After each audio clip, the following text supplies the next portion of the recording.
Hello everyone. In the marketing management under second chapter, marketing environment, that is in the third session, I would like to explain economic environment. In the economic environment, I am going to take first meaning of economic environment, that is ಆರ್ಥಿಕ ಪರಿಸರ ಅಂತ ಕರಿತೀವಿ.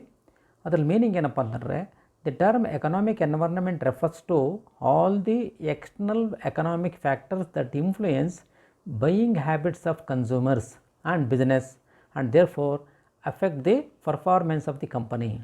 ಯಾವುದೇ ಒಂದು ಸಂಸ್ಥೆ ಆಗಲಿ, ಒಂದು company ಆಗಲಿ, ಏನೇ ಇಂಪ್ರೂವ್ಮೆಂಟ್ ಆಗಬೇಕಾದ್ರೆ that is buying habits of the customers is very very important. ಈ buying habits of the customers ಮೇಲೆ ಇನ್ಫ್ಲೂಯೆನ್ಸ್ ಮಾಡ್ತಕ್ಕಂತಹ ಎಲ್ಲ ಎಕ್ಸ್ಟರ್ನಲ್ ಫ್ಯಾಕ್ಟರ್ಸ್ಗೆ ನಾವೆಂತ ಕರಿತೀವಪ್ಪ ಅಂದರೆ ಎಕನಾಮಿಕ್ ಫ್ಯಾಕ್ಟರ್ಸ್ ಅಥವಾ ಎಕನಾಮಿಕ್ ಎನ್ವೈರ್ನ್ಮೆಂಟ್ ಅಂತ ಕರಿತೀವಿ. ಓಕೆನಾ? That is buying habits is very very important. ಯಾಕಂದರೆ ಬೈಯಿಂಗ್ ಹ್ಯಾಬಿಟ್ಸ್ ಮೇಲೆ ಒಂದು ಕಂಪನಿ ಪರ್ಫಾರ್ಮೆನ್ಸು, ಒಂದು ದೇಶದ ಪರ್ಫಾರ್ಮೆನ್ಸು, ಒಂದು ಸಂಸ್ಥೆಯ ಪರ್ಫಾರ್ಮೆನ್ಸ್ ಎಲ್ಲವೂ ಸಹ ಅವಲಂಬಿತವಾಗಿರುತ್ತೆ. ಹಾಗಾಗಿ ಈ ಬೈಯಿಂಗ್ ಹ್ಯಾಬಿಟ್ಸ್ ಮೇಲೆ, ಕಸ್ಟಮರ್ಸ್ ಬೈಯಿಂಗ್ ಹ್ಯಾಬಿಟ್ಸ್ ಮೇಲೆ ಇನ್ಫ್ಲೂಯೆನ್ಸ್ ಮಾಡ್ತಕ್ಕಂಥ ಎಲ್ಲ ಎಕ್ಸ್ಟರ್ನಲ್ ಫ್ಯಾಕ್ಟರ್ಸ್ಗೆ ನಾವೆಂತ ಕರಿತೀವಪ್ಪ ಅಂದರೆ ಎಕನಾಮಿಕ್ ಎನ್ವೈರ್ನ್ಮೆಂಟ್ ಅಂತ ಕರಿತೀವಿ. That is called as the meaning of economic environment. Okay, next definition. Definition is like this: the economic environment consists of external factors in a business market and the broader economic that can influence the business. That is also meaning allu saha definitions hange heಳುತ್ತೆ. It is consisting of external factors of the business market. Always economic factors is an external factors. ಈ external factors business ಮೇಲೆ ಹೇಗೆ influence ಮಾಡ್ತವೆ ಅಂತಕ್ಕಂಥದ್ದು ವ್ಯಾಖ್ಯಾನ ಮಾಡ್ತಕ್ಕಂಥದ್ದಕ್ಕೆ ನಾವು economic environment ಅಂತ ಕರಿತೀವಿ. That is ಆರ್ಥಿಕ ಪರಿಸರ ಅಂತ ಕರಿತೀವಿ. ಅಂದರೆ ಬಿಸ್ನೆಸ್ ಮೇಲೆ ಎಕ್ಸ್ಟರ್ನಲ್ ಫ್ಯಾಕ್ಟರ್ಸು ಯಾವ ರೀತಿ ಇನ್ಫ್ಲೂಯೆನ್ಸ್ ಮಾಡ್ತವೆ ಎನ್ನುವುದನ್ನು ನಾವು ಎಕನಾಮಿಕ್ ಎನ್ವೈರ್ನ್ಮೆಂಟ್ ಅಂತ ನಾವು ವ್ಯಾಖ್ಯಾನಿಸ್ತೀವಿ. ಓಕೆನಾ? That is A definition of economic environment. Next that is called as factors affecting economic environment. ಅಂದರೆ ಈ ದೇಶದ ಆರ್ಥಿಕ ವ್ಯವಸ್ಥೆ ಎಲ್ಲವೂ ಸಹ ಈ ಪ್ರಮುಖವಾಗಿರ್ತಕ್ಕಂಥ ಎನ್ವೈರ್ನ್ಮೆಂಟ್ ಇದು. ಯಾವುದೇ ಒಂದು ಸಂಸ್ಥೆ, ಯಾವುದೇ ಒಂದು ದೇಶ ಐತೆ, ಯಾವುದೇ ಯಾರೇ ಆಗಲಿ ಇಂಪ್ರೂವ್ ಆಗಬೇಕಾದ್ರೆ economic environment plays an important role. ಓಕೆನಾ? ಅದರಲ್ಲಿ ಯಾವ್ಯಾವ ಫ್ಯಾಕ್ಟರ್ಸ್ ಬರ್ತವೆ ಅಂತಂದರೆ several external factors that influence the economic factors of, that is economic factors of marketing. ಅದರಲ್ಲಿ number one, first one, growth of GDP. ನೋಡಿ, ಗ್ರೋತ್ ಆಫ್ GDP ಎಕನಾಮಿಕ್ ಎನ್ವೈರ್ನ್ಮೆಂಟ್ನ ಮೇಲೆ ಒಂದು ಬಹಳ ಪ್ರಮುಖ ಪಾತ್ರ ವಹಿಸುತ್ತೆ. GDP ಅಂತ ಏನಪ್ಪ ಅಂದರೆ ಗ್ರಾಸ್ ಡೊಮೆಸ್ಟಿಕ್ ಪ್ರಾಡಕ್ಟ್ ಅಂತ ಕರಿತೀವಿ. Is the total value of all products and services produced in a country. ನೋಡಿ, GDP ನಮ್ಮ ದೇಶದ ಆರ್ಥಿಕ ವ್ಯವಸ್ಥೆ ಮೇಲೆ ಭಾಳ ಪ್ರಮುಖ. ಕಡಿಮೆ ಆದರೆ ದೇಶದ ಆರ್ಥಿಕ ವ್ಯವಸ್ಥೆ ದುಸ್ಥಿತಿಗೆ ಹೋಗುತ್ತೆ ಅಂತಾರೆ. ಜಾಸ್ತಿ ಇದ್ದರೆ GDP ಜಾಸ್ತಿ ಇತ್ತಂದರೆ ಎಕನಾಮಿಕಲಿ ಚೆನ್ನಾಗಿದ್ದೀವಿ ಅಂತ, ಸ್ಟೆಬಿಲಿಟಿ ಚೆನ್ನಾಗಿದ್ದೀವಿ ಅಂತ ಅರ್ಥ. That's why GDP place an important role in a economic environment. First one. Second one, unemployment. A high level of unemployment in a country means that such a economy is not using its resource to its full potential. ಅಂದರೆ unemployment ಜಾಸ್ತಿ ಇದೆ ಅಂದರೆ ಏನಪ್ಪ ಅಂದರೆ ಆ ಕಂಟ್ರಿಲಿರ್ತಕ್ಕಂಥ ರಿಸೋರ್ಸಸ್ಸನ್ನು ನಾವು ಸರಿಯಾಗಿ use ಮಾಡ್ಕೊಂಡಿಲ್ಲ ಅಂತ ಅರ್ಥ. ಸರಿಯಾಗಿ ಯೂಸ್ ಮಾಡ್ಕೊಂಡಿದ್ದೀವಿ ಅಂದರೆ ಎಲ್ರಿಗೂ ಎಂಪ್ಲಾಯ್ಮೆಂಟ್ ಕೊಡ್ತೀವಿ ಅಂತಂದರೆ, ಎಂಪ್ಲಾಯ್ಮೆಂಟ್ ಕೊಟ್ಟಾಗ ಏನಾಗುತ್ತಪ್ಪ ಅಂದರೆ, ನೋಡಿ, ಎಂಪ್ಲಾಯ್ಮೆಂಟ್ ಜೊತೆಗೆ ಏನಾಗುತ್ತೆ, ಪರ್ ಕ್ಯಾಪಿಟಲ್ ಇನ್ಕಮ್ ಜಾಸ್ತಿ ಆಗುತ್ತೆ. ಯಾಕೆ ದೇಶದ ಆರ್ಥಿಕ ವ್ಯವಸ್ಥೆ ಜಾಸ್ತಿ ಆಗುತ್ತೆ. ಆ ಆರ್ಥಿಕವಾಗಿ ದೇಶ ಸದೃಢವಾಗುತ್ತೆ ಯಾವಾಗ ಎಂಪ್ಲಾಯ್ಮೆಂಟ್ ಇದ್ದರೆ. ಅನ್ಎಂಪ್ಲಾಯ್ಮೆಂಟ್ ಇದ್ದರೆ ಎಲ್ಲವೂ ಸಹ ದುಸ್ಥಿತಿಗೆ ಬರ್ತವೆ. That is also second important factors effecting economic environment. Third one, inflations. When inflations ಅಂತಂದರೆ when the overall price of the goods and services increases in a given period is known as inflation. ಸರ್ವೇ ಸಾಮಾನ್ಯವಾಗಿ inflations ಅಂತ ಒಂದು quote ಹೇಳ್ತಾರೆ. ಏನಪ್ಪ ಅಂದರೆ, a person carrying the money in a bag and brings the vegetables in a pocket ಅಂತ ಕರಿತಾರೆ. Quote as inflation situations ಅನ್ನೋ ಕಂಟ್ರಿ ಅಂತ ಕರಿತೀವಿ. ಒಬ್ಬ ವ್ಯಕ್ತಿ ಒಂದು ಬ್ಯಾಗ್ ತುಂಬ ದುಡ್ಡು ತೊಗೊಂಡೋಗಿ ಒಂದು ಪಾಕೆಟ್ ತುಂಬ ವಸ್ತುಗಳು ತೊಗೊಂಬರ್ತೇವ್ರಂತೆ. That is increasing the price of the products and services. ಅಂದರೆ ದುಡ್ಡಿಗೆ ಬೆಲೆ ಇಲ್ಲ. Inflation also very very important factors effecting the economic environment of a country. Economic ಆರ್ಥಿಕ ವ್ಯವಸ್ಥೆ ಚೆನ್ನಾಗಿರಬೇಕಂದ್ರೆ ಇನ್ಫ್ಲೇಷನ್ನು ಕರೆಕ್ಟಾಗಿರಬೇಕಾಗುತ್ತೆ. ಜಾಸ್ತಿ ಇನ್ಫ್ಲೇಷನ್ಸ್ ಆಗಬಾರ್ದು, ಡಿಫ್ಲೇಷನ್ಸು ಆಗಬಾರ್ದು. ಓಕೆನಾ? ಇನ್ಫ್ಲೇಷನ್ಸ್ ಆದರೆ ದುಡ್ಡಿಗೆ ಬೆಲೆ ಇಲ್ದಂಗೆ ಆಗುತ್ತೆ. ಡಿಫ್ಲೇಷನ್ಸ್ ಆದರೆ ದುಡ್ಡು ಜಾಸ್ತಿ ಬೆಲೆ ಇರುತ್ತೆ. ಹಾಗಾಗಿ ವಸ್ತುಗಳು ಸ್ಕೇರ್ಸಿಟಿ ಇರ್ತದೆ.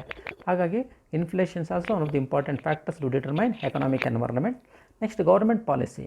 Government policies also play a huge role in influencing economy of the country.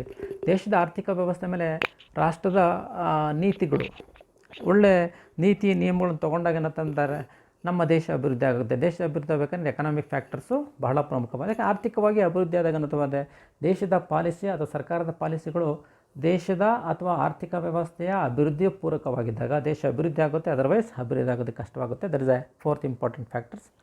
Next fifth one, that is reforms in the banking sector.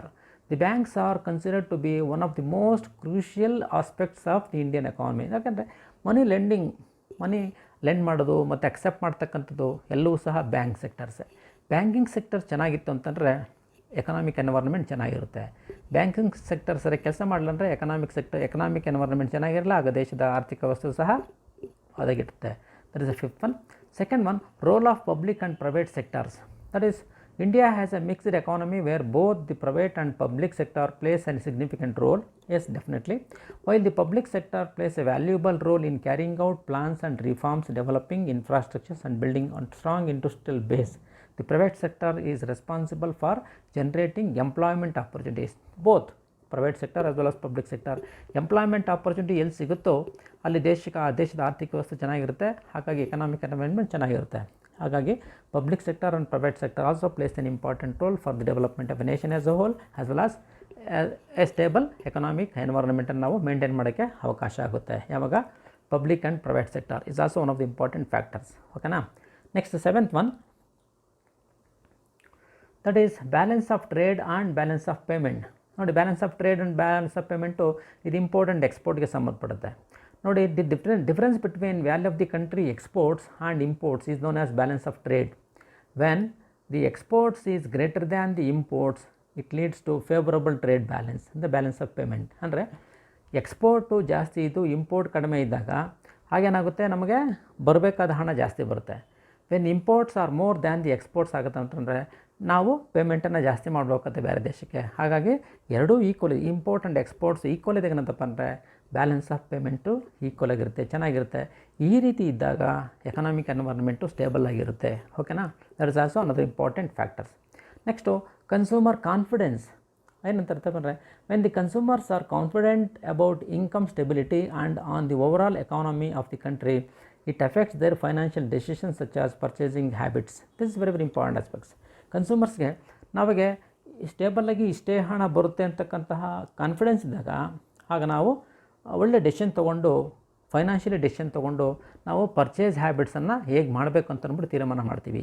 Purchase habits ಚೆನ್ನಾಗಿ ಮಾಡಿದಾಗ ನಮಗೆ ಇನ್ಕಮ್ ಬರ್ತಿದ್ದಾಗ ಎಕನಾಮಿಕ್ ಎನ್ವೈರ್ನ್ಮೆಂಟು ಸರ್ವೇಸಾಮಾನ್ಯವಾಗಿ ಇನ್ಕ್ರೀಸ್ ಆಗುತ್ತೆ, ಆಗ ದೇಶದ ಆರ್ಥಿಕ ವ್ಯವಸ್ಥೆನೂ ಚೆನ್ನಾಗಾಗುತ್ತೆ. ಹಾಗಾಗಿ consumer confidence is also one of the important factors influencing that is economic environment. ಓಕೆನಾ. ಈ 8 ಫ್ಯಾಕ್ಟರ್ಸನ್ನು ನೋಡ್ತೀವಿ.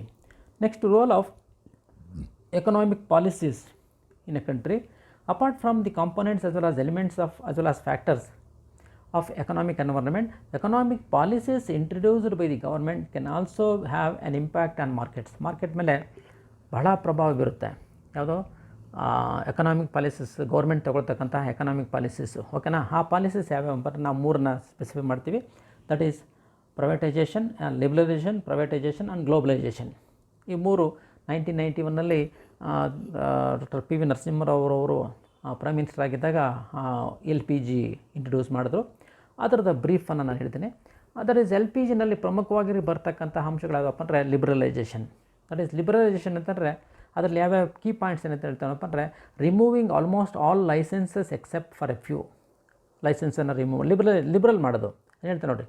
This refers to when the state lift the restrictions imposed on private sector, private ventures. ಅಂದರೆ ಲಿಫ್ಟ್ ಮಾಡ್ತೀವಿ, ಏನು ಅವ್ರ ಮೇಲೆ ಏನು ಪ್ರೈವೇಟ್ ಸೆಕ್ಟರ್ ಮೇಲೆ ಏನು ನಾವು ಇಂಪೋಸ್ ಮಾಡಿರ್ತೀವಿ ಸ್ಟ್ರಿಕ್ಟ್ ರೂಲ್ಸ್ ಆ್ಯಂಡ್ ರೆಗ್ಯುಲೇಷನ್ಸ್ ಅವೆಲ್ಲವನ್ನೂ ಸಹ ನಾವು ಲಿಫ್ಟ್ ಮಾಡ್ತೀವಿ. ಲಿಫ್ಟ್ ಮಾಡಿದಾಗ ಏನಾಗುತ್ತಪ್ಪ ಅಂದರೆ ಇಲ್ಲಿ ಪ್ರಮುಖವಾಗಿರ್ತಕ್ಕಂಥ ಅಂಶಗಳನ್ನು ಕೋಟ್ ಮಾಡ್ಕೊಂಡು ಹೋಗ್ತೀನಿ. Removing almost all licences except for a few. ಲೈಸೆನ್ಸನ್ನು ರಿಮೂವ್ ಮಾಡ್ತೀವಿ. Freedom in setting the price of products and services. That is freedom setting of prices of products and services. ಅಂದರೆ ವಸ್ತುಗಳ ಮೇಲೆ ಪ್ರೈಸು ಮತ್ತು ಸರ್ವೀಸಸನ್ನು ಫಿಕ್ಸ್ ಮಾಡ್ತಕ್ಕಂಥದ್ದನ್ನು ಫ್ರೀ ಮಾಡ್ಬಿಡೋದು ಪ್ರೈವೇಟ್ರಿಗೆಲ್ಲರೂ. ದಟ್ ಈಸ್ ಎಲ್ರಿಗೂ ಸಹ. ರೆಡ್ಯೂಸಿಂಗ್ ಟ್ಯಾಕ್ಸ್ ರೇಟನ್ನು ರೆಡ್ಯೂಸ್ ಮಾಡ್ತೀವಿ. Then relaxation on import and export of goods allowing foreign investments in India. That is import and exports ಮಾಡೋದಕ್ಕೆ ನಾವು ಫ್ರೀ ರಿಲ್ಯಾಕ್ಸೇಷನ್ ಕೊಡ್ತೀವಿ. ದಟ್ ಈಸ್ ಸ್ವಲ್ಪ ಉದಾರೀಕರಣ ಕೊಡ್ತೀವಿ. That is allowing foreign investments in India. ಯಾಕೆಂದರೆ ಅವ್ರು ಏನಾಗುತ್ತೆ ಮಾರ್ರೆ, ಫಾರಿನವ್ರು ನಮ್ಮ ದೇಶಕ್ಕೆ ಬಂದು ಇನ್ವೆಸ್ಟ್ ಮಾಡೋದಕ್ಕೆ ನಮಗೆ ಈಸಿ ಆಗುತ್ತೆ, ಇನ್ವೆಸ್ಟ್ ಮಾಡೋದಕ್ಕೆ ಈಸಿ ಆಗುತ್ತೆ, ಅವ್ರಿಗೆ ಈಸಿ ಆಗುತ್ತೆ. ಆಗ ನಮಗೇನಾಗುತ್ತೆ, ನಮ್ಮಲ್ಲಿ ಆ ಫ್ಯಾಕ್ಟ್ರಿಗಳು ಓಪನ್ ಮಾಡಿದಾಗ ಏನಂತಪ್ಪ, ನಮ್ಮ ಎಂಪ್ಲಾಯ್ಮೆಂಟ್ ಆಪರ್ಚುನಿಟಿ ಜಾಸ್ತಿ ಆಗುತ್ತೆ, ನಮ್ಮ ವಸ್ತುಗಳನ್ನು ಯೂಸ್ ಮಾಡ್ತಾರೆ, ಹಾಗಾಗಿ ನಮಗೆ ಇನ್ಕಮ್ ಬರ್ತಕ್ಕಂಥ ಜಾಸ್ತಿ ಆಗುತ್ತೆ. Then that last one allowing foreign investments in India. This under ಅವ್ರಿಗೆ ಮೊದಲು 1991 ಸ್ವಲ್ಪ ರೆಸ್ಟ್ರಿಕ್ಷನ್ಸ್ ಇತ್ತು. 1991 ಆದಮೇಲೆ ಅವರು ಫಾರಿನ್ ಕಂಪನಿಗಳು ಬಂದು ನಮ್ಮ ದೇಶದಲ್ಲಿ ಇನ್ವೆಸ್ಟ್ಮೆಂಟ್ ಮಾಡೋದಕ್ಕೆ ಅವಕಾಶ ಕೊಡ್ತೀವಿ. ಇದರ್ called liberalisation. Next second one privatization. That is, this refers to when industries in a private sectors are given more and more participation of public sector decreases. Public sector decreases. Towards this, the Indian government took several steps. ನೋಡಿ, ಇಲ್ಲಿ privatisation ಮಾಡೋದು ಅದೇನು ಮಾಡ್ತೀವಿ, ಪ್ರಮುಖವಾಗಿ ಒಂದು 3 ಪಾಯಿಂಟ್ಸನ್ನು ಕೊಟ್ಟು ಮಾಡ್ತೀನಿ ನಾನು. That is migrating public sector organisations into public sector, private sector. Public ಸೆಕ್ಟರನ್ನು ಪ್ರೈವೇಟ್ ಸೆಕ್ಟರ್ಗೆ ನಾವು ಮೈಗ್ರೇಟ್ ಆಗೋದು, ಕನ್ವರ್ಟ್ ಮಾಡೋದು. ಯಾಕಂದರೆ ಪಬ್ಲಿಕ್ ಸೆಕ್ಟರಲ್ಲಿ ಏನಿದೆ ಅಂತ ನಿಮಗೆ ಗೊತ್ತಿದೆ. ಸರ್ವಸಾಮಾನ್ಯವಾಗಿ ಪಬ್ಲಿಕ್ ಸೆಕ್ಟರಲ್ಲಿರ್ತಕ್ಕಂತಹ ಸ್ಟ್ರಿಕ್ಟ್ ಮ್ಯಾನೇಜ್ಮೆಂಟು ಪ್ರೈವೇಟ್ ಸೆಕ್ಟರ್ ಜಾಸ್ತಿ ಇರುತ್ತೆ. ಅದನ್ನು ಫಸ್ಟು ನೋಡ್ತೀವಿ ನಾವು. Setting up of a board to manage those public sector enterprises that are not performing well. That is, ಯಾರು ಪಬ್ಲಿಕ್ ಸೆಕ್ಟರ್ ಎಂಟರ್ಪ್ರೈಸಸ್ಸು ಸರಿಯಾಗಿ ಕೆಲಸ ಮಾಡ್ತಿಲ್ಲ ಅಂತಹ ಪಬ್ಲಿಕ್ ಸೆಕ್ಟರ್ ಮೇಲೆ ನಾವು ಒಂದು ಬೋರ್ಡನ್ನು ನಾವು ಕಾನ್ಸ್ಟಿಟ್ಯೂಟ್ ಮಾಡಿ, ಆ board we can manage, that is the board manage all the activities of the public sector industries those are not performing well. ಯಾರು ಸರಿಯಾಗಿ ಕೆಲಸ ಮಾಡ್ತಿಲ್ಲ ಅಂಥ ಪಬ್ಲಿಕ್ ಸೆಕ್ಟರ್ ಕಂಪನಿ ಮೇಲೆ ಒಂದು ಬೋರ್ಡನ್ನು ಸೆಟ್ ಆಫ್ ಮಾಡಿ, ಆ board they can look out the enterprises, those enterprises. And selling of government owned stake to private organisations. ಅಂದರೆ ಗೌರ್ಮೆಂಟು ಓನರ್ಶಿಪ್ ಇರ್ತಕ್ಕಂತಹ ಆರ್ಗನೈಸೇಷನ್ಸ್ಗಳನ್ನು ನಾವು ಸೇಲ್ ಮಾಡಿ ಪ್ರೈವೇಟ್ ಸೆಕ್ಟರ್ಗೆ ಕೊಡ್ತಕ್ಕಂಥದ್ದು. ಯಾಕೆಂದ್ರೆ ಪ್ರೈವೇಟ್ ಸೆಕ್ಟರಲ್ಲಿ ಎಲ್ಲವೂ ಸಹ ಸರ್ವೇ ಸಾಮಾನ್ಯವಾಗಿ ಹೇಳ್ಬೇಕಂತಂದರೆ when compare to public sector as well as government sector industries, private ಸೆಕ್ಟರ್ಸಲ್ಲಿ ಸ್ವಲ್ಪ ಸ್ಟ್ರಿಕ್ಟು, ಪ್ರತಿಯೊಂದು ಸಹ ರೂಲ್ಸ್ ಆ್ಯಂಡ್ ರೆಗ್ಯುಲೇಷನ್ಸು ಪ್ರತಿಯೊಂದರಲ್ಲೂ ಸಹ ಸ್ಟ್ರಿಕ್ಟ್ ನೋಡ್ತೀವಿ ನಾವು. ಹಾಗಾಗಿ ಈ 3 ಸ್ಟೆಪ್ಸನ್ನು ತೊಗೊಳ್ಳೋ ಮುಖಾಂತರ ಏನು ಮಾಡ್ತೀವಿ ನಾವು, ಪ್ರೈವೇಟೈಸೇಷನ್ ಮಾಡ್ತೀವಿ. ಓಕೆನಾ. Next third one, globalisation. Globalization, this refers to when the economy of a particular nation integrates with a world or global economy. This is done via increased trade with other countries, the use of technology, foreign direct investments, etc. The Indian economy was globalized in 1991 when it faced several economic crises. Already ಹೇಳಿದೆ ನಾನು, ಸುಮಾರು economic ಕ್ರೈಸಿಸನ್ನು face ಮಾಡಿದ್ವಿ. ಆವಾಗ PV Narasimha Rao ಅವರು ಈ ಒಂದು LPG ಸಿಸ್ಟಮ್ಸನ್ನು ತೊಗೊಂಬಂದರು. ಅಂದರೆ ನಾವು ಫ್ರೀಯಾಗಿ global economy, world or global economy, ಅಲ್ಲೇನು ಮಾಡ್ತೀವಿ, 3 ಪ್ರಮುಖ ಪಾಯಿಂಟ್ ಏನು ಸ್ವಲ್ಪ, use of technology, foreign direct investments. ಓಕೆನಾ. ನಾವು ಯೂಸ್ ಆಫ್ ಟೆಕ್ನಾಲಜಿ, ಫಾರಿನ್ ಟೆಕ್ನಾಲಜಿನ ಯೂಸ್ ಮಾಡಿ ಫ್ರೀಯಾಗಿ ಯೂಸ್ ಮಾಡ್ಬೋದು. And foreign direct investments, FDI ಅಂತ ಕರಿತೀವಿ. ಫಾರಿನ್ ಡೈರೆಕ್ಟ್ ಇನ್ವೆಸ್ಟ್ಮೆಂಟ್ಸನ್ನು ನಾವು ಮಾಡ್ತಕ್ಕಂಥ ಕೆಲಸ ಮಾಡಿದಾಗ ಏನಾಗುತ್ತಪ್ಪ ಅಂದರೆ ನಮ್ಮ ದೇಶದ ಆರ್ಥಿಕ ವ್ಯವಸ್ಥೆ ಸದೃಢವಾಗುತ್ತೆ. ಈ 3 ಅಂಶಗಳನ್ನು ನಾವು ಪ್ರಮುಖವಾಗಿ ನೋಡ್ತೀವಿ. That is rule of economically. Next that is called as impact of LPG policies in India. ಈ LPG liberalisation, privatisation and globalisation policies impact ಏನು, ಅದರ ಪರಿಣಾಮಗಳೇನು ಇಂಡಿಯಾದ ಮೇಲೆ, ಅದನ್ನು ನಾನು ಕೆಲವು ಪಾಯಿಂಟ್ಸನ್ನು ನಾನು ಮಾಡ್ಕೊಂಡಿದ್ದೇನೆ. ಅದರ ಎಫೆಕ್ಟ್ ಏನಾಗುತ್ತಪ್ಪ ಅಂತಂದರೆ, Indian companies faced increasing competition from foreign businesses.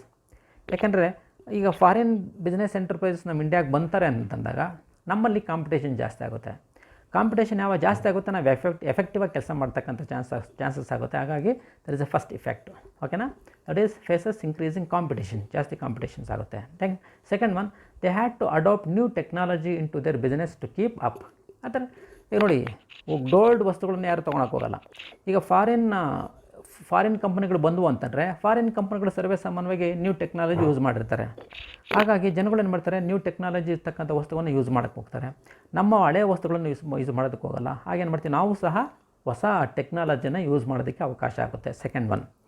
Third one, Indian industries become more market oriented, which means that they started manufacturing product based on consumer demands.